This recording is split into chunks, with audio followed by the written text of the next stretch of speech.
I did a little handout, a little research from Lowe's about the cost of putting a color requirement on the chain link fencing.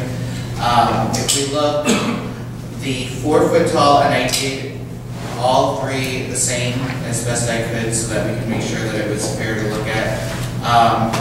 You'll actually notice that the chain link fence in the middle is actually an 11 gauge, which is, and the other two are 9 gauges, so that's the only difference. Well, and all our chain link has to be 11 gauge. There's no 9 gauge allowed. Well, then they're more expensive. Yeah, it would be even more expensive for the vinyl coated one. So the vinyl coated one, the black vinyl coated one is going to be $18.16 more, and the green one is going to be $19.06 more per roll for the chain link fence. And number one, we don't live in a homeowners association, so I don't see how we can regulate what color. And if we do want to regulate one color, I would like to add an amendment that we have to make orange also available, because it's my favorite color. So I just want to be a little flippant, but I don't see where we can regulate what color people's fences are, especially given the sense that it's going to cost more. And from everyone I hear on this board that we are looking to save the residents money, to then turn around and make them pay more to put in a fence whose primary function is for safety of children, pets, what have you, is absolutely ludicrous to me. And I will fight until this meeting is over to make sure that this does not pass, because I think it's wrong, and I think it's overreaching by far our regulations as a village. If we lived in the homeowners association, we could then say, you have to have this because this is something that people sign on coming into the association. We do not, so therefore we should not be allowed to regulate the color of somebody's fence. I think it's just way overreaching and overstepping. Okay, Wally, you're next up. Basically, I agree with what Chad said. Another thing is part of the language which states here, if you're doing a repair, you have to replace that repair with the vinyl. Oh, if he only does an 8 foot section, what are you going to do? You're going to have all galvanized and then an 8 foot section? Doesn't it have to be if only 50% or more is required to repair? Not the way I read it. Not the way I read it. That's not the way it's That's read. what we discussed. Basically, yeah. If you replace 50, it says effective May 19, 2012, this color provision shall apply to any repair. yeah, but you got to But then there's... Yeah, it does in the next page. You got to go back to the next page. Oh, I didn't see the next page. Okay, I'm sorry. Okay. It's only if you're replacing more than half the fence. So then you could have half galvanized and half vinyl coated. No. Do it again. So If you have to repair or replace 51% or more, then the whole thing would have to be, I didn't see it. yeah. No, we would not make somebody change something for a minor repair. I didn't see it continue on the top. All right. Or Jan? Or I'm sorry, Wally? No, I said I Okay. really don't agree with you. Okay. It's also telling somebody that that's what they have to do. All right. All right. This was brought up at our wetland meeting. And if you think about it, when someone puts in a wooden fence, they're required to put the good side on the outside so that the neighbors have a view of something nice. They don't get to see the part where the crossboards are. And that's for the neighbor's benefit. And this would be the same thing, that if the neighbors need to look at a fence, the feeling was that they would prefer to make it as inconspicuous as possible. And that was why the request was put in, that we put the color. So it's not any different than requiring the way a wooden fence is put in as far as regulations. It's not like we're telling somebody, just a minute, let me finish. It's not like we're telling somebody what color they can paint their house. This is something so that It doesn't impact people's view if they're looking at the lake or are having to look out their yards at someone else's yard. And that was the thinking of the wetland committee when they requested that this be considered. Your example of the wooden fence doesn't. Well, we're gonna go down the line though, right? Wait, I just want to respond to that. Okay, all right, okay. We don't tell them what color they have to stain the wooden fence, good side or bad side. If somebody wanted to stain their fence purple, we're not saying that they can't. Don't tell them. But the color issue, it's not what color they're gonna make it, it's that it makes it less noticeable. Just like if you're going to look at a neighbor's fence, you see the nice side. And this is the same thing that you see it in its best light, not that we're telling them what color, we don't care which color they pick, but it's minimizing the harshness of a chain link fence. Versus a solid wood fence that blocks my view of my.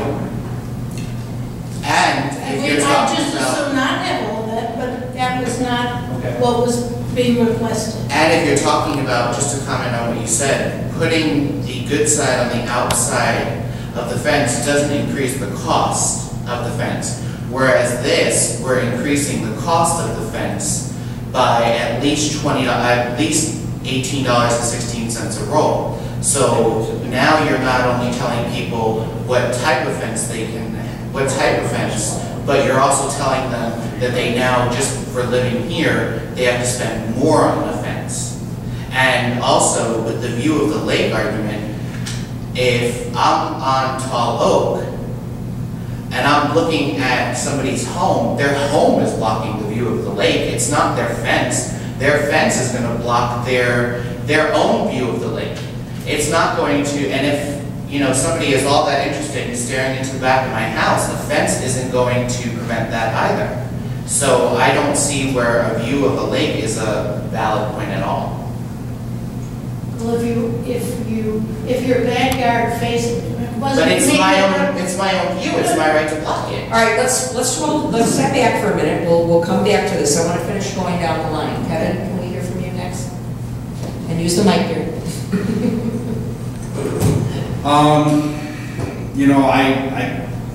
I can't agree more with the logic that, first of all, we can't dictate to the citizens of the community what color fence we're going to do and have them cost them more money to do it. I mean, I have a 6-foot privacy fence around my house, and just to stain that alone, to take care of it, and just, not for appearance sakes, but just to maintain the fence, stain is over $100 for a 5-gallon jug right now. And I'm looking at a couple $100 a year just to maintain my fence, to make it look proper for the quote-unquote aesthetics of my property and my neighbors. And I back out to a natural wetlands out off of White Lane. Chain link fences, I don't have a problem with them at all. Maybe what we could look at is, if they really wanted to do something nice to it, is look at the nice plastic colored slats that go into it, instead of saying you can only have this green or this black vinyl coated. Why not put the nice plastic slats in it if you actually want to close that fence off, versus and whatever color, as long as it's maintained. If it becomes an eyesore, then yes, then that's what we have Russ and his department for, to bring that to the homeowner's attention. But for us to mandate to the community that you're going to spend an extra, you're going to spend $100 and whatever John's numbers were, $157 a roll. Well, that's about an extra $500 or $600 just to repair a chain link fence to go around my backyard and my house. So I think we just need to really put this away and do something different. I'd like to hear what our building inspector has to say about it. We will, but we're going to finish going down the road with the trustees. Okay. So, Jerry, you're I won't next. talk about, because it's obvious the votes aren't here to pass this ordinance, but we're not the color police for any other business. We don't tell people what color to paint their shutters or their house. We don't tell people what color to stain their fence. I don't want to get into that mode at all, so I'm opposed. Gary. It's kind of like making somebody treat the dandelions. Thank you, Gary. But I'm pretty sure that a good wood fence is gonna cost more than the chain link fence, and so, I don't think we need to dictate what color, but there are different ways of, you know, making a chain link fence more, better in appearance. Because you get cost effect, you know, you can't compare cost, because I would almost bet you could probably put in a chain link fence, no matter what it's covered with, half the price you would with a wood fence. Oh, yeah, I mean, chain link is definitely As more far as any economical. cost to somebody putting in a fence on the side, but, you know, like I say, I just as soon not get into telling somebody what color they have to make their fence. Okay, now I'd like to give the floor to the building official, and then from the building official, we'll go to our attorney briefly. Well, the reason I thought this came Use the up- microphone. I want to make sure we get this on the table. Okay, I thought the reason this came up was because somebody complained, a couple of people complained that when the chain link fence went up, the sun hits it, it's blinding, it was glaring, and they do make these vinyl products. A typical house here with our size lots and our size yards would cost about $60 more than over the cost of a plain galvanized fence. You're not talking thousands of dollars or hundreds of dollars. And like the people, just like Mr. Barrett said, he's got a wood fence, costs him hundreds of dollars. He's got to do something every couple of years. But once you put in the vinyl fence, you're done.